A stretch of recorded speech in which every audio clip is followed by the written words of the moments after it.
The night had been painted in gold and crystal, a celebration meant to mark a decade of marriage, but it began to feel like a masquerade where I was the only one unmasked. The ballroom shimmered under massive chandeliers, each crystal prism scattering light like tiny stars over the guests who floated through the room in designer gowns and tailored tuxedos. Champagne flutes clinked in rhythmic toasts, and laughter rippled like a practiced symphony. I had spent weeks preparing, from my hair to the dress to the carefully rehearsed smile, ensuring that tonight would be remembered as perfect. I had imagined his words, the glances, the pride in his eyes, but I hadn't imagined humiliation. When my husband raised his glass for the toast, I felt the familiar swell of excitement, the anticipation of recognition. But instead of warmth, his words sliced through the room like a scalpel. "And here's to my wife," he began, a fake smile plastered across his face, "who has always believed she's smarter than everyone else." "Bless her heart for trying," the murmurs began, a low, insidious undercurrent. I froze, every muscle tensing as my blood turned to ice. Guests glanced at each other, eyebrows raised, lips twitching in suppressed laughter. My heart pounded in a rhythm of disbelief and humiliation. I tried to force a smile, to meet his gaze with some semblance of composure, but the sting of his mockery left me speechless. Memories of earlier victories flashed in my mind. Promotions earned through late nights, initiatives I had led, risks I had taken, only to feel invisible in the glow of my husband's cruel performance. My cheeks burned as the whispers around the room grew louder, every word feeling like a weight pressing into my chest. The FOMO of being excluded, of being publicly minimized in front of the very people whose opinions I had long sought approval from, wrapped around me like a vice. I could feel the heat of his amusement as he continued, smirking at his cleverness, the crowd now awkwardly shifting in their seats. I had imagined my anniversary toast would be a moment of shared celebration, an acknowledgement of partnership, of mutual respect. Instead, I was the spectacle, the subject of a subtle but vicious joke. It was as if I had been standing on a pedestal only to have the floor drop beneath me, leaving me dangling, exposed. Every compliment I had received over the years, every achievement I had quietly celebrated, seemed to evaporate in the glow of that moment. The laughter, polite but cutting, echoed in my ears. I caught the glance of a few close friends who avoided my eyes, uncertain whether to intervene or join the chorus of quiet amusement. The world felt surreal, and I realized in that suspended moment that nothing around me, the opulence, the admiration of strangers, the grandeur of the gala, could protect me from his cruelty. My hands trembled slightly as I lifted my glass, the golden liquid sloshing, an empty gesture of acknowledgement, while the sting in my chest refused to dissipate. As the toast ended, the applause sounded hollow, a reminder of how alone I had felt in that glittering room. I could sense the shifting energy, the whispers growing bolder, the subtle glances that spoke volumes. I wanted to shrink, to disappear, but instead I took a deep breath and reminded myself that I was more than this moment. The fire of humiliation and shock mingled with a quiet, almost imperceptible resolve. Though my heart ached, something within me stirred, a tiny seed of determination, a whisper that maybe this night wouldn't define me, that I could rise above the shame. Without drawing attention, I turned from the center of the room and began to move toward the exit. My dress trailing behind me, my heels clicking softly against the marble floor. I kept my head down, hiding the trembling of my lips, concealing the tears that threatened to escape. The murmurs followed me as I passed, but I refused to look back. Each step felt like a small reclamation of agency, a silent promise that the story wasn't over. This night, meant to celebrate our past, had inadvertently marked the first page of a new chapter for me, one where I would no longer be the person laughed at in a glittering ballroom. And as I stepped into the quiet hall beyond, I felt that seed within me, fragile but insistent, ready to grow. The moment I closed the door behind me, the echoes of the gala didn't fade. They followed me like shadows. The opulent music, the polite laughter, the whispered amusement, all of it seemed to replay on a cruel loop in my mind. I sank onto the edge of our bed, unzipping my gown and letting it slip to the floor, but it didn't feel like relief. Instead, I felt the weight of every eye that had glanced at me, every subtle smirk, and most sharply, every cruel word my husband had delivered with such calculated ease. Bless her heart for trying. Those words had sliced through the evening, through my pride, and, I realized, through the invisible armor I had built around myself over years of sacrifice. I pulled out my journal, worn from years of trying to process my thoughts and feelings in private, and let the pen hover over the page. Memories surfaced unbidden, each one a quiet betrayal I had once rationalized. The time he took credit for my work at a company dinner. The nights when he dismissed my dreams with a laugh, calling them overly ambitious. The birthday gifts I had meticulously planned, ignored in favor of some grandiose gesture toward someone else, always someone he favored more. It wasn't just tonight. It was a lifetime of small, cutting dismissals, of feeling invisible in my own home, overshadowed by a man who thrived on belittling me when it suited him. As I wrote, I felt the sting of loneliness anew. I realized how many times I had bent to expectations that were never mine, how often I had chosen silence over confrontation, grace over anger, and compromise over recognition. I remembered the gala, the frozen faces of our friends and acquaintances, the brief glances that carried both pity and judgment. I had once believed that maintaining appearances was the key to respect, but now it felt like a cage I had willingly stepped into. Each line I scribbled was a small act of defiance, a private acknowledgement of the truth I had been avoiding. I had allowed my husband's cruelty to define the narrative of my life for far too long.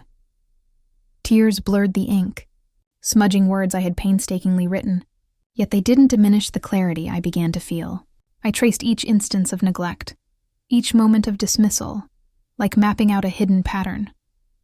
And there it was, unmistakable, a lifetime of control, a subtle but relentless assertion of dominance.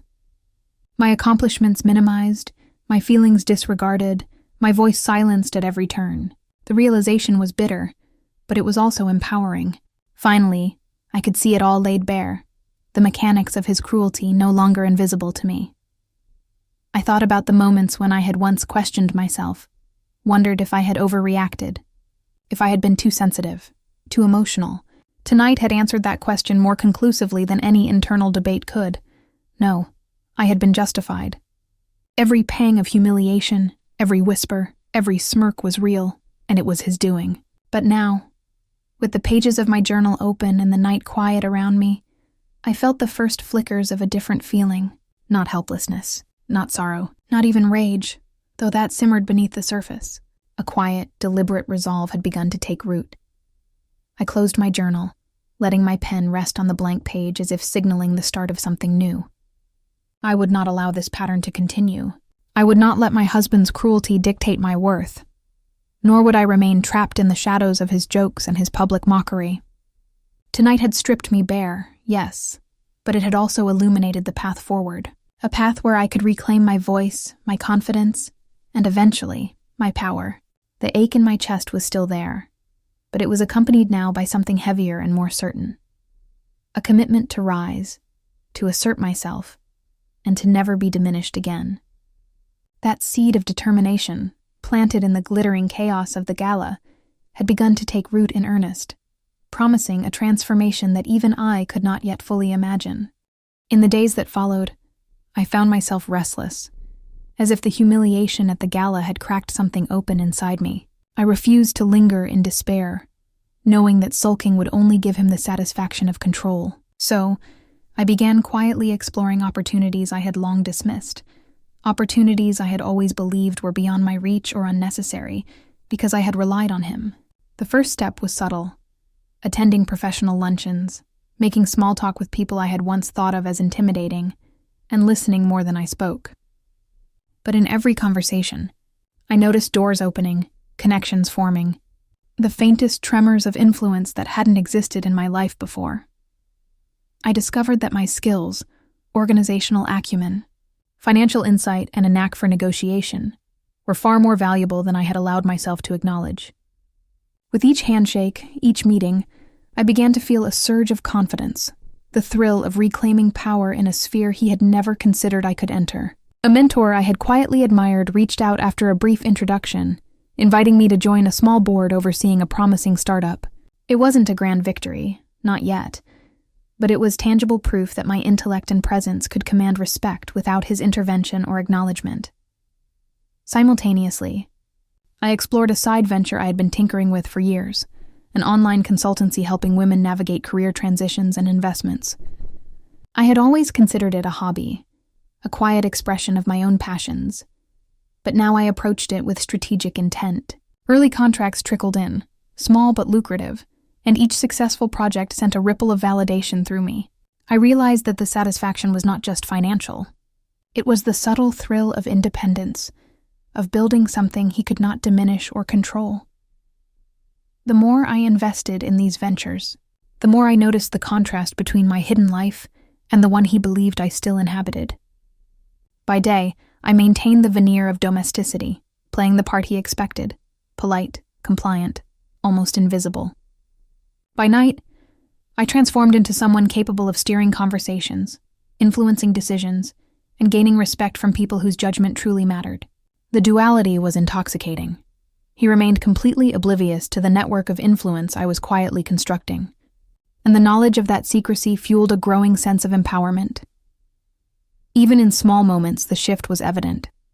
Invitations to exclusive dinners arrived not from him, but because I had been quietly cultivating relationships. A message from a former colleague hinted at a potential collaboration with a boutique firm, one that could elevate my financial and social standing if handled wisely. Each victory, no matter how minor, reminded me that my world did not have to be defined by his opinion or my past subjugation. Instead, I was authoring a narrative of my own making, one where I could rise without fanfare, without immediate acknowledgement, and without compromise. I began to recognize patterns in how power functioned, where influence lay, and how small, consistent efforts compounded over time. My confidence grew not from showy gestures, but from strategic choices, and the subtle realization that the leverage I now held was invisible to him. I started documenting my plans, timelines, and goals, mapping out steps that would eventually lead to more pronounced victories. There was a heady satisfaction in knowing that, for the first time in years, I was playing the game on my own terms. As the weeks passed, my life began to shimmer with possibility, the sense of agency gradually replacing the sting of humiliation. Yet, the most thrilling part of all was that my husband remained completely unaware.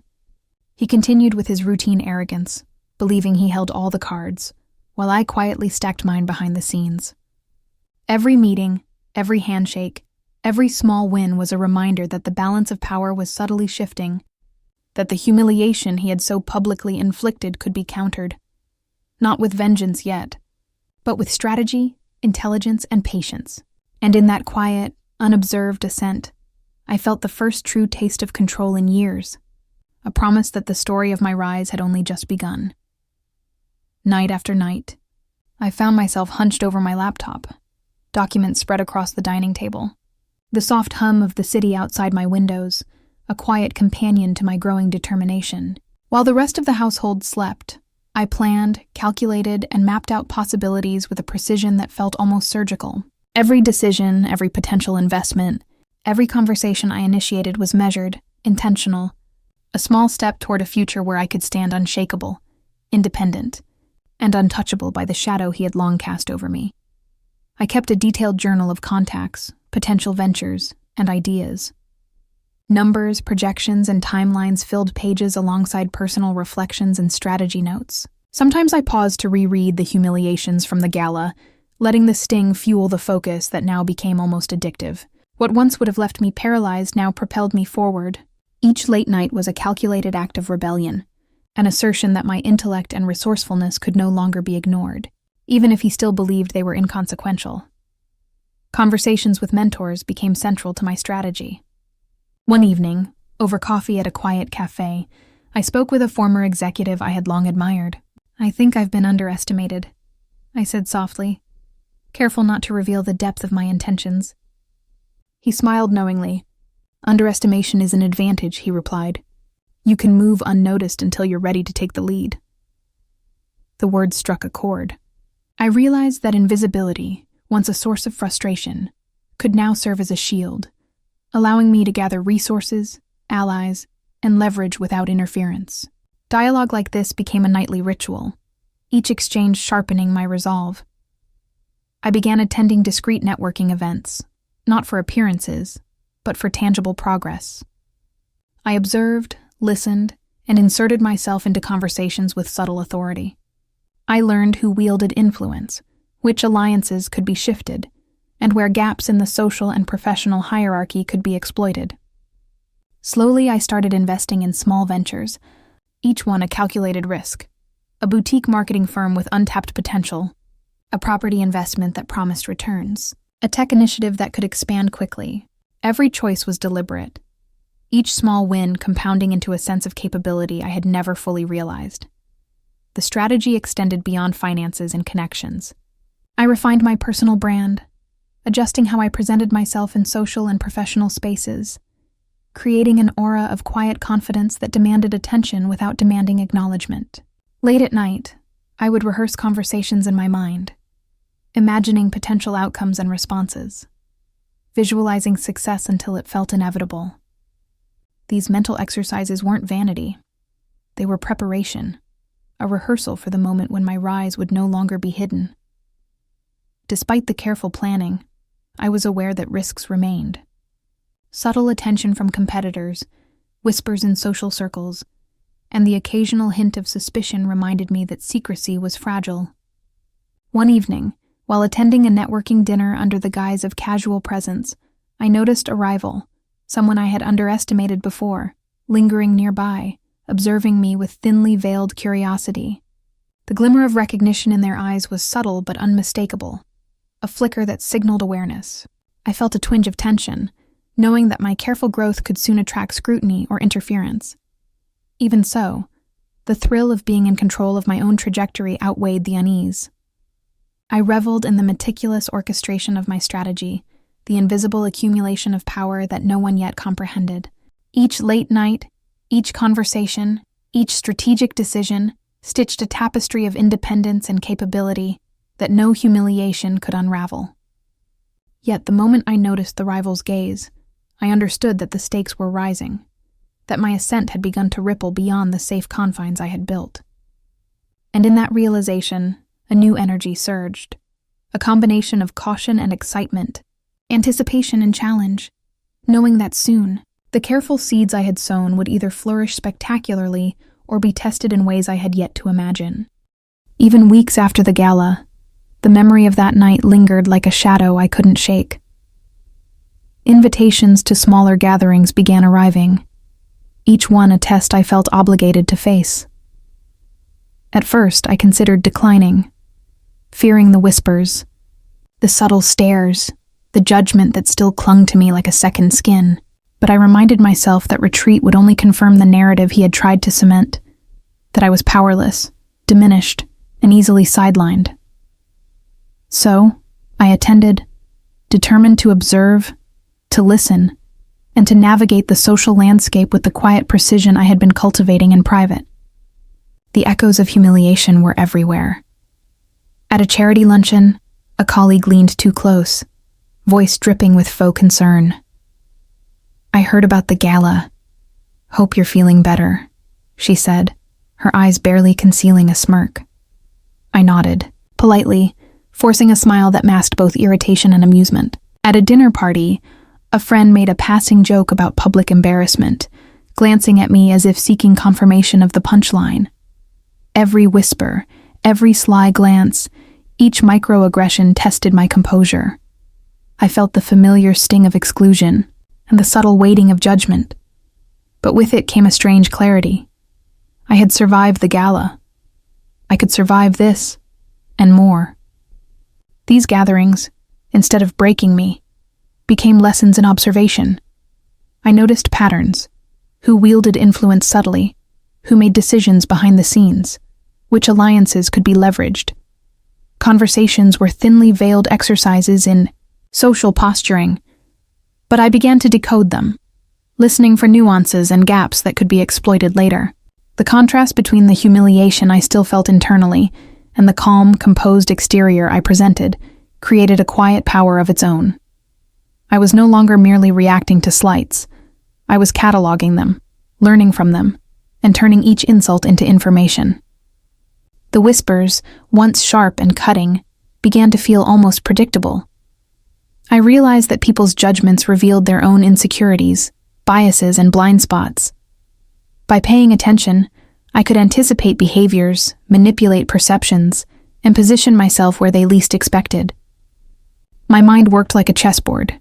Every slight, every laugh, every glance became a move, a piece in a larger game I was starting to master. The humiliation of that night, instead of breaking me, was transforming into a strategic advantage I could wield carefully and deliberately.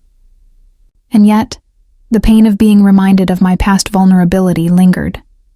At times, I caught myself reliving the sting of his words, the coldness in his eyes, the gasps of the guests as they registered his cruelty. But now, alongside the hurt, a stronger emotion emerged: determination. Each echo of shame fueled the understanding that I didn't have to remain a victim of circumstance or perception. My growing network, the ventures I had quietly launched, and the subtle influence I had begun to wield gave me tools I could use. By the end of each gathering, a pattern emerged in my mind, a series of leverage points I could manipulate to reclaim power. Financially, I had investments and contracts that were beginning to flourish quietly. Socially, I had established relationships and credibility in circles he underestimated. Emotionally, I understood the psychology of those around him, their motivations, and their weaknesses. Every encounter, every microaggression, every whispered joke became a data point, a stepping stone toward the comeback I was beginning to craft in my mind. As I left the last dinner party of the evening, the cold night air hitting my face, I felt a new surge of purpose. The humiliation that once left me paralyzed was now a roadmap, a guide to the strategies I could deploy, the decisions I could make, and the influence I could exert. I had been tested and had survived, and more importantly, I had begun to see how to turn every lingering shadow of shame into a force for my own ascent. The first outlines of my retaliation, not overt but precise, were forming in my mind, and, with them, a flicker of anticipation that the next time the world confronted me, I would no longer be the one trembling in silence. The first tangible victories came quietly, almost imperceptibly, but their impact on me was profound. A small contract from one of my consultancy clients turned into a larger project after I exceeded expectations, and the gratitude I received was unlike anything I had felt in years. It wasn't just financial, it was validation. Proof that my work mattered, and that my ideas had weight. For the first time, I could feel the subtle thrill of power flowing through me, a quiet confidence that no public humiliation could diminish. Every signed contract, every positive email, every acknowledgement from peers became a brick in the foundation of my rising autonomy. Social recognition began to follow in unexpected ways. At a networking luncheon, a senior industry figure approached me, praising my insights and asking for further collaboration. Their attention, genuine and focused, sent a rush of exhilaration through me. I realized that people were starting to see me as someone capable, someone with authority, someone whose opinion carried influence. It was a stark contrast to the woman, dismissed at the gala, whose contributions had gone unnoticed and whose voice had been minimized. The transformation felt intoxicating, and I reveled in the quiet empowerment it brought. Even my husband, who had long relied on my silence and compliance, began to notice subtle changes. He commented offhandedly on my new confidence, a faint edge of curiosity in his tone, but quickly dismissed it with a laugh, assuming it was temporary or inconsequential. Little did he know, each small success was part of a carefully orchestrated ascent. Each recognition a stepping stone toward leverage he could never anticipate. The thrill of being underestimated, of quietly outpacing him while he remained oblivious, became a secret joy I relished. I began experimenting with subtle reversals of power in social spaces. I attended events where I had once felt overlooked, invisible among the crowd, and now walked in with measured poise, drawing attention without seeking it overtly. Conversations that once left me intimidated became opportunities to demonstrate insight, humor, and composure. People listened, deferred, and occasionally sought my advice. The contrast between the woman I had been, self-conscious, cautious, yearning for acknowledgement, and the woman now navigating rooms with quiet authority was stark, a personal vindication that tasted sweeter with each encounter. At dinners, galas, and casual gatherings alike, I noticed the small shifts in attention. Former acquaintances who had dismissed me now approached with curiosity, subtle admiration, or professional interest. I found myself testing the limits of influence, experimenting with gestures, tones, and strategic comments that placed me subtly at the center without arrogance. The balance of power had begun to tilt, and I could feel it in every interaction, every reaction, every glance that lingered longer than expected. And yet, the most exhilarating moment was not merely the accumulation of these wins, but the sense of karma quietly aligning. The humiliation of the past felt less like a wound and more like a catalyst, propelling me forward, sharpening my focus, and honing my resolve. The thought that those who had dismissed me might one day witness the full extent of my rise was intoxicating, a whisper of satisfaction that I carried silently but insistently. Then came a message that made my pulse quicken, a potential opportunity that could dramatically elevate my influence, a chance to secure a position that combined visibility, authority, and strategic advantage. Its implications were vast, and I could already imagine how leveraging it would shift the dynamics I had long endured. As I reread the note, a quiet thrill ran through me, mingling with the anticipation and satisfaction of the small wins that had led me here. For the first time in years, I sensed that the game was changing in ways he could not yet see, and that my ascent was about to accelerate. It started as an ordinary day, or so I thought, until an email arrived that made my pulse quicken. A boutique investment firm, one I had long admired from afar, invited me to pitch an innovative partnership idea. It wasn't a casual proposal. It was high stakes, the kind of opportunity that could cement not just financial success, but social influence, a public acknowledgement of competence I had long been denied. I stared at the message, heart hammering, recalling all the nights I had spent hidden away, planning, analyzing, and building quietly. This was my moment to test whether all that meticulous groundwork could translate into tangible power. I began preparing immediately, drafting proposals, rehearsing presentations, and anticipating questions. I immersed myself in financial projections, market trends, and risk analyses, ensuring that every argument I made would be backed by both intellect and strategy. The hours blurred into nights, the apartment filled with scribbled notes and sticky tabs. Each revision of the plan felt like layering armor, a protective but assertive shield that allowed me to stand firm and confident in spaces where I had once felt invisible. As I refined my pitch, memories of my former self surfaced in stark contrast. I remembered the nights I had deferred, silent and timid, letting others speak for me, downplaying my achievements to avoid conflict, to avoid attention. The woman who had sat through the anniversary gala, frozen and humiliated, flashed through my mind. The contrast was sharp and almost painful, but it fueled a quiet resolve. I wasn't that woman anymore. I could feel the transformation coursing through me. The intellect, the poise, the strategic mind that now commanded its own path. When the day of the pitch arrived, I entered the firm's sleek offices with a calm I had not known I possessed. The room was filled with executives whose reputations once intimidated me, yet I carried myself with measured confidence, balancing assertiveness with charm. I opened with the concept clearly, demonstrating both analysis and vision, while sprinkling subtle personal anecdotes that revealed my insight and creativity.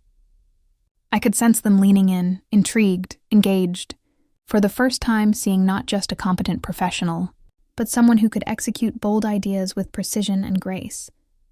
Questions came, sharp and probing, designed to test intellect and resolve. I answered with clarity, anticipating objections before they were voiced, blending charm with strategy, drawing them into a rhythm where my plan became the obvious choice.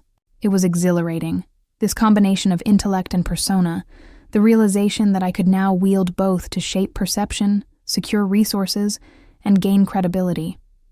Each nod of approval, each moment of recognition, felt like an invisible reversal of every slight, every moment I had been dismissed. every time my worth had been undermined. As the meeting concluded, the executives exchanged impressed glances, and one senior partner leaned forward saying, "Your proposal is not only thorough, it shows initiative and foresight we haven't seen from many others. We're seriously considering a partnership." Relief and excitement surged through me, but I controlled my expression, maintaining poise while inside. The thrill of empowerment and potential victory was almost overwhelming. I could feel the subtle shift beginning. The beginning of a transformation visible not just to me, but to the world I had been quietly navigating.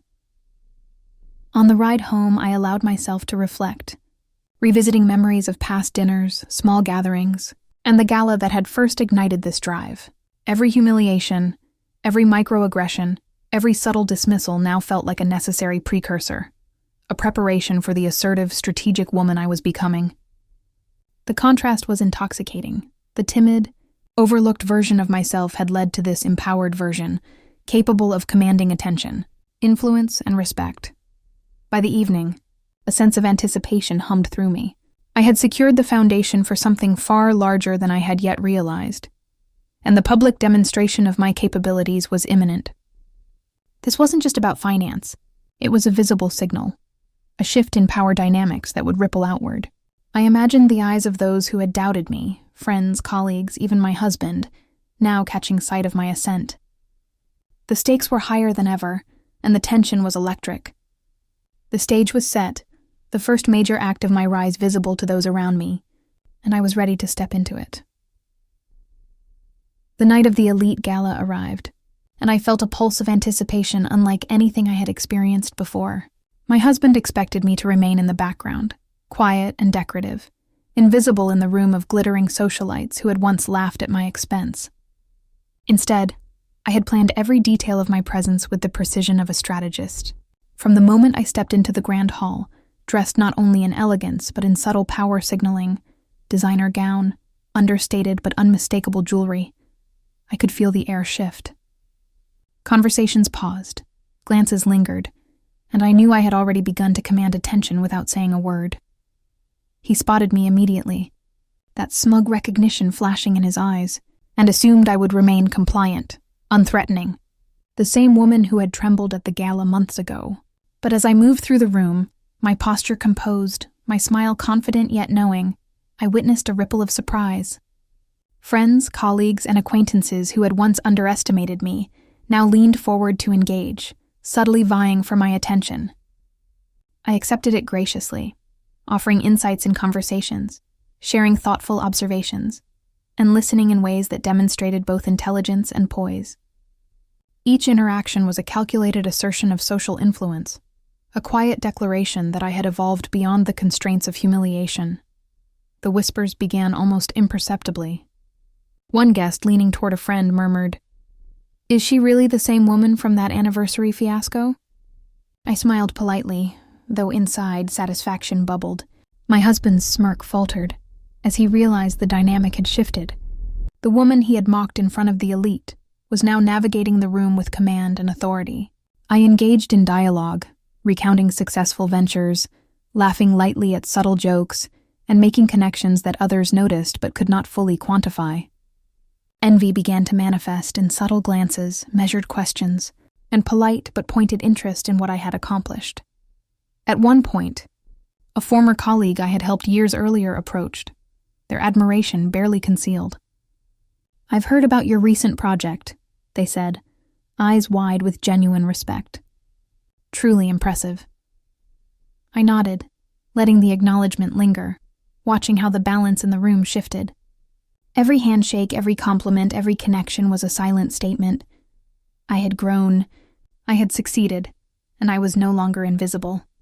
Even as I engaged, I allowed the faintest suggestion of intrigue to surface in my demeanor, planting seeds that would grow into the public humiliation I had envisioned. I spoke casually of emerging partnerships, discreet investments, and new alliances, allowing the murmurs to circulate without any direct confrontation.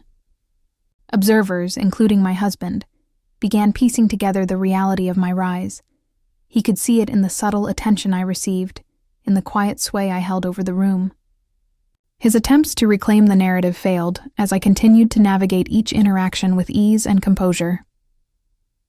By the evening's close, I had subtly upstaged him in every corner, socially, professionally, and even in the eyes of mutual acquaintances who had once dismissed me. I had planted seeds of curiosity, envy, and recognition, all without overtly confronting him, leaving him to digest his misjudgment quietly. The thrill was intoxicating, a quiet satisfaction that foreshadowed the more dramatic reversals to come. As I excused myself from the crowd, I felt the spark of anticipation ignite. This was only the beginning, the first deliberate act of my public rise, and soon the consequences of underestimating me would be impossible for anyone to ignore. Weeks after the gala, the first tangible shift in the balance of power became undeniable. I had been nurturing relationships, quietly building credibility, and now, opportunity arrived in the form of a high-profile contract my husband had previously sought to claim for himself. It was a project he had dismissed as too ambitious for me, convinced that I lacked the connections or influence to succeed. I approached the negotiations with a calm precision, blending intellect with charm, demonstrating both strategic insight and practical capability. Every word, every presentation slide, every well-timed suggestion reinforced that I was not only capable, but the ideal choice. As the final decision came through, I felt a surge of satisfaction tempered with composure. The contract was mine. A project that once would have been out of reach now lay firmly in my hands. The media quietly picked up on the development, noting the sudden emergence of a woman making waves in a sphere previously dominated by others. Social circles whispered about my influence, my connections, and the quiet authority I wielded. It was subtle, but the murmurs carried weight, shifting perceptions without me needing to assert dominance overtly. For the first time, the world that had dismissed me now watched with interest, curiosity, and even envy. At home, my husband noticed the change. He commented casually during dinner, trying to mask both irritation and surprise. "I heard about the project. Didn't think you'd actually land it," he said, forcing a nonchalant tone. I smiled, responding with quiet poise.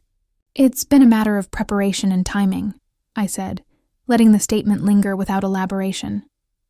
The subtlety was deliberate. I wanted him aware of my success without granting him the satisfaction of a confrontation. The realization that he had underestimated me began to settle over him like a shadow, but I remained composed, my calm exterior reinforcing the contrast between past submission and present command. The whispers and recognition extended beyond professional circles. Social gatherings, previously arenas where I had felt overlooked, now offered evidence of my rising status. Acquaintances approached me with deference, colleagues sought advice or introductions, and even former skeptics offered subtle acknowledgments.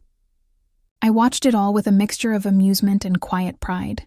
The woman who had been humiliated at the anniversary gala, the one whose ideas were once dismissed, and whose presence had been minimized, was now shaping conversations, influencing decisions, and commanding respect without needing to demand it. The contrast framed itself naturally. I remembered the tremor of shame that had accompanied that first public humiliation, the weight of whispers that had once silenced me, and now, those same circles that had ignored or mocked me were attentive, their curiosity and admiration tangible. The disparity between then and now reinforced not only my personal growth, but the strategic patience that had allowed me to rise unseen until this moment. Every handshake, every compliment, every quiet acknowledgement was a testament to the power I had accrued through persistence, planning, and subtle execution. Even as the external recognition grew, I continued to operate with discretion, ensuring that my rise remained calculated rather than flamboyant. Each move, each engagement, each subtly leveraged advantage was part of a broader design, one where eventual public vindication would arrive with maximum impact. My husband's awareness of my ascent created tension, but it also underscored the effectiveness of the strategy. He had no idea how far I had gone, how meticulously I had built momentum, or how confidently I now commanded influence across multiple spheres. By the end of the week, the whispers had taken on a life of their own. Friends and acquaintances who had once questioned my capabilities now discussed my insights, my judgment, and my emerging authority. The contrast between the woman they had underestimated and the one they were now beginning to recognize was stark, almost startling. And through it all, I maintained a steady calm, a controlled demeanor that amplified the power reversal. My husband sensed the shift, the subtle power play unfolding around him, but he had no leverage to counter it. And in that delicate balance, where recognition, envy, and authority converged, I realized that this was only the first of many reversals, the first visible proof that the woman he had once mocked was no longer powerless. At every event I attended after my first major victories, I treated the room as a stage and myself as both actor and director. My husband, ever confident in his assumptions, believed I would remain the same, quiet, compliant, invisible. Instead, I moved with calculated ease, the faintest smile playing on my lips as I engaged in conversation, offered insights, and shared anecdotes that subtly revealed my growing influence. Each interaction was carefully choreographed. A compliment here, a well-timed laugh there, a casual mention of an investment or project that drew admiration without seeming boastful. The effect was electric. People leaned in, listened closely, and often repeated my words in awe, spreading whispers of competence and style that even my husband couldn't ignore. I noticed him across the room more than once, his expression flickering between curiosity, irritation, and disbelief. At a recent gala, a colleague casually mentioned my role in an upcoming venture, and he tensed, quickly scanning the crowd as if to measure the attention I was receiving. I kept my demeanor composed, unbothered, even as a quiet thrill surged through me. Each subtle acknowledgement, every raised eyebrow or whispered admiration, fed the internal satisfaction that I had transformed humiliation into leverage. I could sense the tension he felt. He was aware something had shifted, but he could not articulate it, nor could he reclaim the narrative. The psychological game extended beyond observation. I strategically aligned myself with influential contacts, ensuring my presence in conversations where others sought validation or approval. At one social brunch, a mutual acquaintance asked about my latest project, and I explained with effortless authority, casually dropping details that highlighted both my intellect and my expanding network. My husband's jaw tightened subtly as he realized that the recognition I was receiving came independently of him. He attempted a light joke about my ambition, but the laughter it might have elicited landed awkwardly. The room had already shifted its perception. I noted the micro-reaction with quiet glee, savoring the silent humiliation he experienced without confrontation. Even in private moments, I reveled in the transformation. While he clung to the illusion of control, I had orchestrated a narrative that positioned me as capable, confident, and socially magnetic. I remembered the nights I had spent alone, strategizing, journaling, and building alliances quietly, then contrasting them with these public spaces, where I now moved unshakable and composed. The contrast was intoxicating.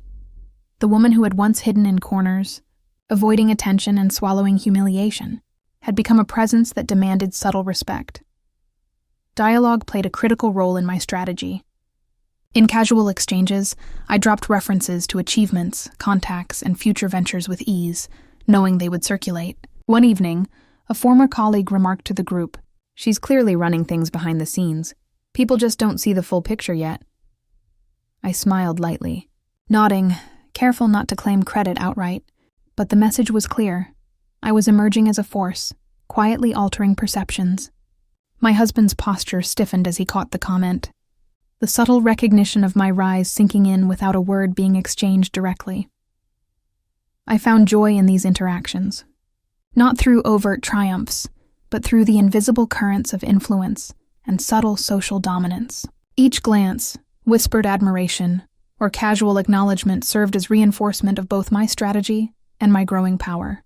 I experienced a unique satisfaction, the quiet glee of someone who had turned prior humiliation into a tool, one that would culminate in a public reckoning.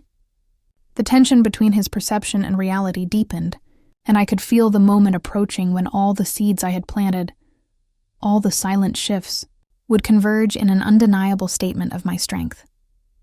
By the end of the evening, as I sipped champagne and surveyed the room, I knew that every calculated move, every nuanced conversation, And every display of poise had brought me closer to the apex of this carefully constructed game. The public confrontation was not far off.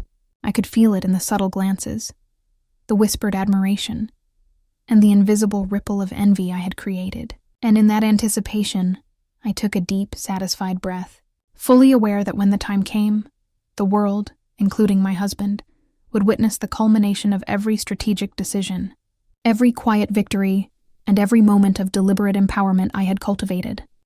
The night of the charity gala arrived, a grand affair that drew the city's most influential figures into one glittering room. My husband, as always, assumed I would remain a silent accessory, a decorative presence to complement his status and charm. He had no idea that months of calculated strategy, late nights, and quiet victories had brought me here, prepared not only to participate but to dominate. From the moment I stepped into the grand hall, I felt the subtle thrill of control. My gown shimmered under the chandeliers, carefully chosen to signal elegance and understated authority. Every step, every glance, every gesture was deliberate, a visual and social assertion that I was no longer the woman who had trembled at the anniversary gala. Conversations shifted as I moved through the room. Colleagues, mentors, and acquaintances I had cultivated over months approached, each engagement reinforcing the narrative I had been building quietly but decisively. Compliments and inquiries about my latest ventures flowed naturally, whispers circulating about my success, acumen, and influence. I observed the subtle tension in the room as I passed my husband, noting the slight narrowing of his eyes, the tightness in his jaw. For the first time, he was confronted with the reality that the woman he had dismissed was no longer subordinate. She was powerful, visible, and fully capable of shaping perception and outcomes. When the time came for speeches, he rose, expecting to command attention with his usual charm and self-assured humor. I listened patiently, the memory of past humiliations burning quietly behind my composed exterior. As he spoke, I allowed the room to absorb my presence, positioning myself within sightlines that drew glances and attention away from him. Whispers spread, subtle yet unmistakable, about my recent projects and emerging influence. The atmosphere shifted incrementally, a tide turning beneath the surface, unnoticed by him, but deeply felt by those attuned to the undercurrents of power.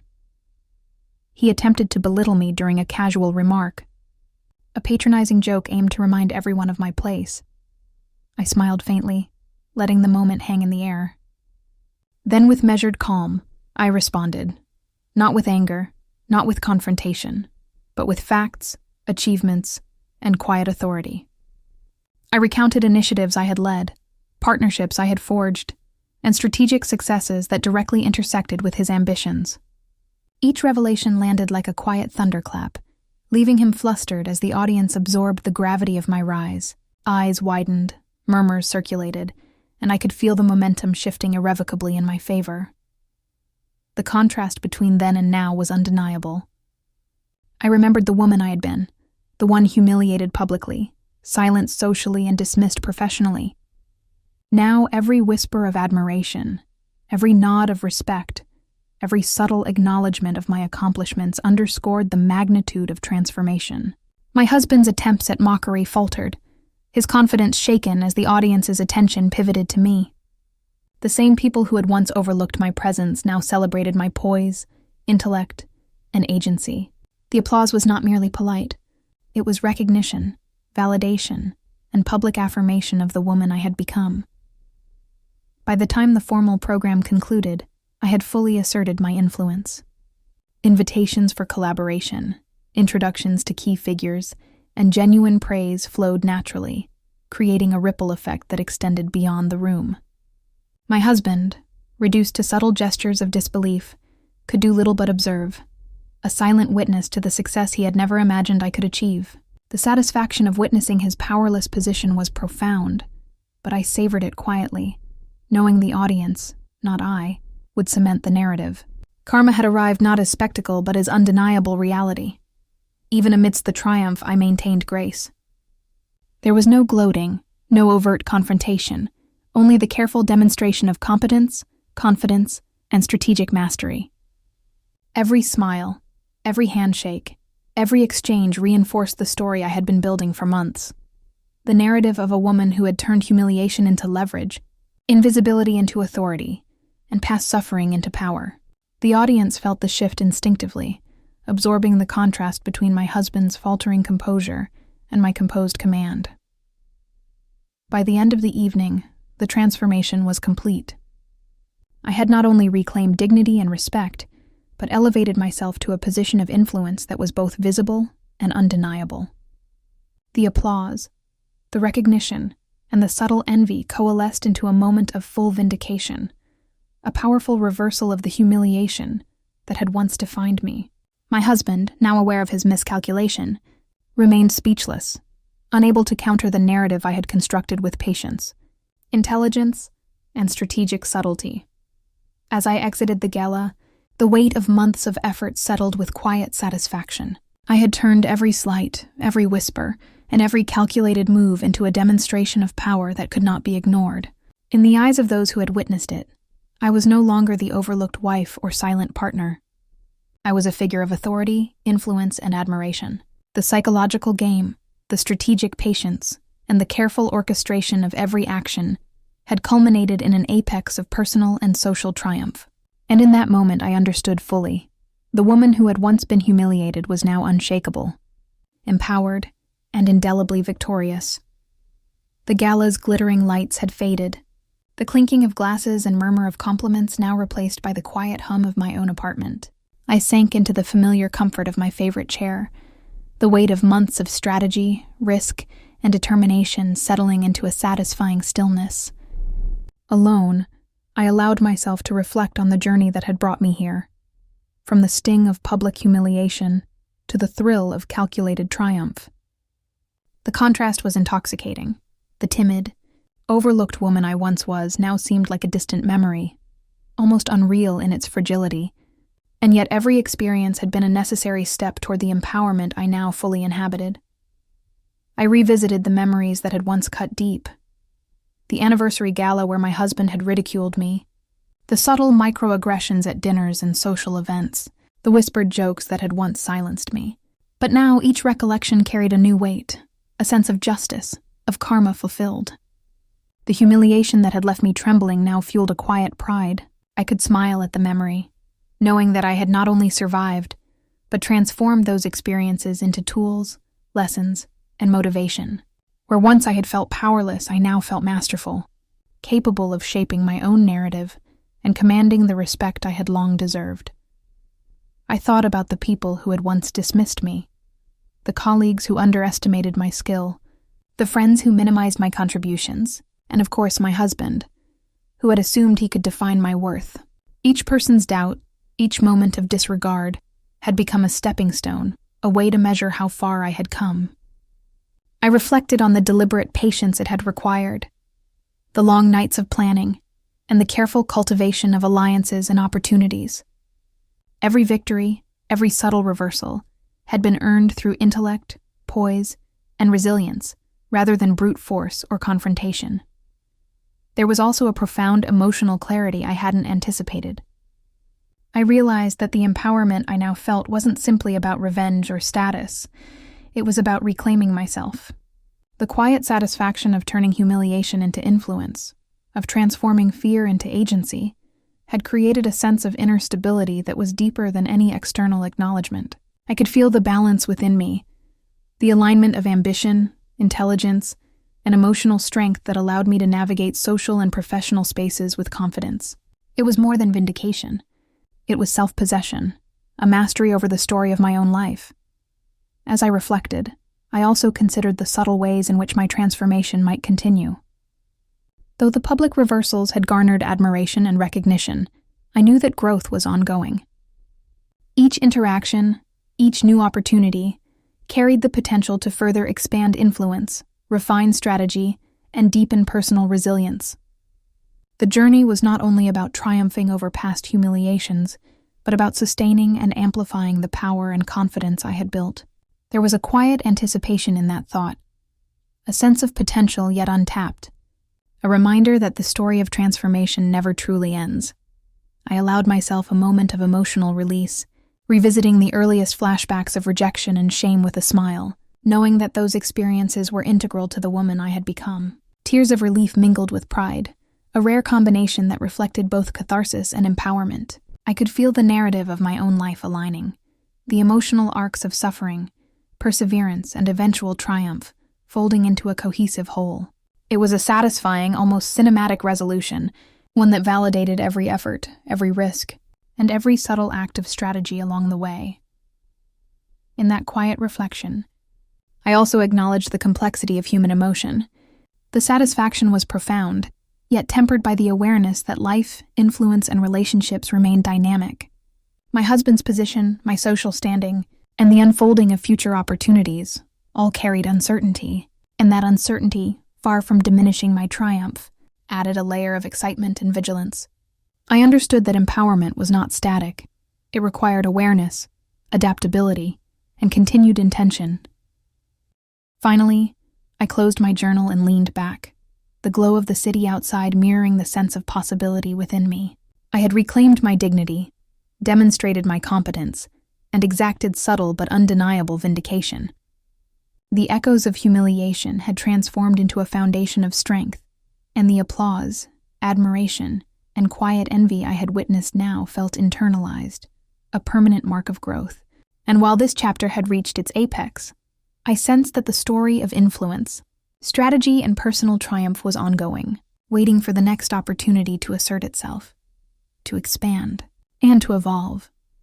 Sitting alone in the quiet of my study, I allowed the events of the past months to settle fully in my mind. The journey from humiliation to empowerment had been intense, meticulous, and deeply personal. I traced the arc of my own transformation, from the vulnerable, overlooked woman at the anniversary gala to the confident, strategically assertive individual I had become. Each victory had been hard-earned, every subtle reversal crafted with patience and intention. The triumphs were undeniable, and yet, as I reflected, I couldn't ignore the complexities that lingered beneath the surface. Family ties, once a source of expected support, remained entangled with old expectations and unspoken rules. My husband's stunned silence and shifting demeanor were evidence of the cracks I had revealed, yet they also reminded me that relationships are rarely simple. Those closest to us often carry their own biases, assumptions, and flaws, and while my rise had recalibrated dynamics, it had not erased the emotional history we shared. I recognized that empowerment did not equate to erasing every scar. It was about reclaiming agency, learning to navigate those ties with clarity, and choosing when engagement or distance was the wisest course. Societal expectations also weighed subtly, a reminder that success for women, particularly in elite circles, is often scrutinized differently. I had learned to wield influence without arrogance, to demonstrate competence without threatening others unnecessarily, and to command attention without overt confrontation. The applause, admiration, and envy I had inspired were validation. Yet I understood that sustaining this equilibrium required ongoing awareness. Triumph was as much about perception and diplomacy as it was about strategy and intellect. In that sense, my victories were both personal and social, a delicate balance I now navigated with newfound confidence. Emotionally, I felt a deep sense of relief. The humiliation that had once defined my identity had been transformed into fuel for growth and empowerment. I could revisit the memory of that dreadful gala without the weight of shame pressing down. Instead, it now served as a mirror of how far I had come, a reminder that resilience and strategic patience could convert suffering into strength. Yet the process had left its traces. Moments of doubt, lingering insecurities, and the subtle awareness that vulnerability is always a potential companion in life. Recognizing these remnants was not weakness. It was the mark of someone who had endured, reflected, and emerged wiser. As I considered the arc of my relationships, I also acknowledged a nuanced satisfaction. Those who had dismissed or mocked me could now see, if not admit openly, the measure of my capabilities. The quiet envy and respect circulating through my social and professional circles were a testament to the deliberate choices I had made, the patience I had exercised, and the intelligence I had deployed. The power reversal, once a distant goal, had become reality, and with it came a profound sense of vindication and emotional equilibrium. Yet, triumph was never absolute. I recognized the bittersweet nature of my journey, the emotional distance that had grown between certain family members, the recalibration of trust, and the ongoing need to maintain strategic composure in social arenas. These were not failures but natural consequences of growth and assertion. Empowerment, I realized, is inseparable from complexity. The satisfaction of victory is richest when accompanied by awareness of what has been left behind and what must be carefully navigated moving forward. In that reflective silence, I allowed myself to savor the culmination of my efforts. I had transformed humiliation into leverage, invisibility into influence, and personal pain into strategic empowerment. I had demonstrated that resilience, intelligence, and patience could reshape not only perception, but reality itself. And while the scars and intricacies of human connection remained, they no longer held power over me. I had learned to wield both authority and grace, to balance strength with empathy, and to embrace complexity without being hindered by it. Leaning back, I gazed at the city lights through the window, a subtle smile tracing my lips. Triumph was mine, hard-earned and fully embodied, yet the journey itself had left layers of depth and wisdom that I carried forward. I was no longer simply reacting to life. I was orchestrating it, aware of its intricacies, and prepared to continue navigating its challenges with poise and purpose. The reflection was bittersweet, yes, but above all, it was victorious. Proof that even through humiliation, manipulation, and doubt, the self that emerges through perseverance can claim both power and peace. Looking back on everything, I realized that the true victory wasn't measured by contracts, recognition, or the envy of others. It was measured in the quiet transformation of my own mind, the reclamation of confidence and self-worth that had once been stripped away. Every humiliation, every whispered slight, every dismissive glance had been an unwitting teacher, guiding me toward a version of myself I might never have discovered without those trials. The journey from powerless observer to orchestrator of my own success proved that resilience and strategy are as potent as talent and opportunity, and that the most enduring victories are internal as much as external. Betrayal, I learned, is not only a wound but also a catalyst. It exposes weaknesses, highlights unfair dynamics, and can shake your sense of self, but only if you let it. I chose to let it fuel action instead of resentment. I transformed every sting into clarity, every slight into strategy, and every whispered doubt into evidence that I was underestimated. The humiliation that once left me trembling in public now existed only as a backdrop to the strength I had cultivated, a contrast that highlighted just how far I had risen. The power to redefine my narrative belonged solely to me, and in that truth lay a profound satisfaction no one could take away. What mattered most, ultimately, was agency. I had moved from reacting to asserting, from hiding to influencing, from despair to empowerment. Each deliberate step, whether forging strategic alliances, cultivating visibility, or demonstrating competence in subtle yet undeniable ways, built a foundation that no external force could dismantle. And yet, the process required patience, reflection, and discipline. There were no shortcuts, no overnight transformations. The journey demanded resilience, a willingness to endure discomfort, and the foresight to recognize that small victories compound into monumental shifts. I also understood that justice isn't always instantaneous or overt. The satisfaction I felt in seeing my husband confronted with his underestimation was real, yes, but the deeper reward came from knowing I had evolved beyond dependence on his acknowledgement.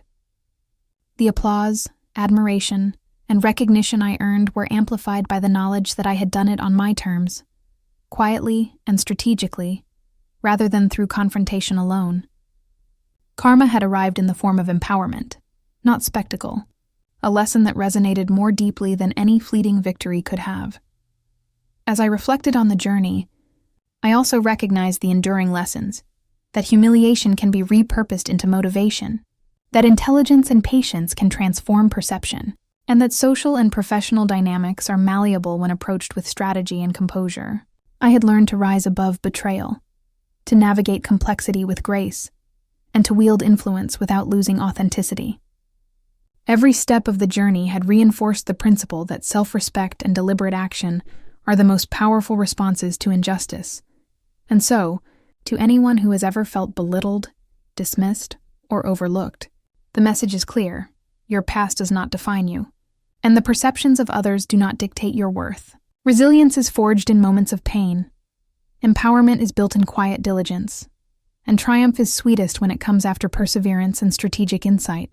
The power to rise above betrayal exists in every choice you make, every action you take, and every moment you reclaim control over your own story. I close the chapter of that transformative year with gratitude, not just for the victories, but for the lessons embedded in every challenge, every slight and every moment of doubt. I had learned that true justice is internal before it is external, that growth is as much about emotional mastery as it is about social or financial leverage, and that the woman who emerges from adversity stronger, wiser, and unapologetically empowered is unstoppable. And with that, I knew the story was far from over, yet in this chapter at least, the arc had reached its most satisfying resolution. Humiliation had been replaced with mastery, invisibility with presence, and betrayal with a triumphant, enduring rise.